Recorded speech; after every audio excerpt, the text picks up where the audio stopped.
ପିଲାମାନେ ଆଜି ଆମେ ପଢ଼ିବା ପାଠ 18 ଟରୁ ଣ ଯାଏ ଶବ୍ଦ।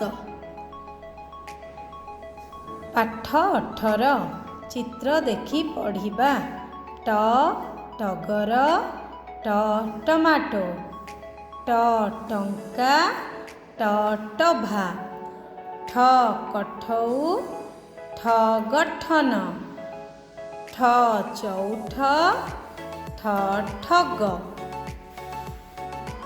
ଡ ଡମ୍ବରୁ, ଡ ପଇଡ଼, ଡ ଡଙ୍ଗା, ଡ ଡବା, ଢ ଢମଣା, ଢ ଢଳିବା, ଢ କଢ଼, ଢ ପଢ଼, ଣ ପଣସ, ଣ ବଣ, ଣ ବାଇଗଣ, ଣ ଅଣକ।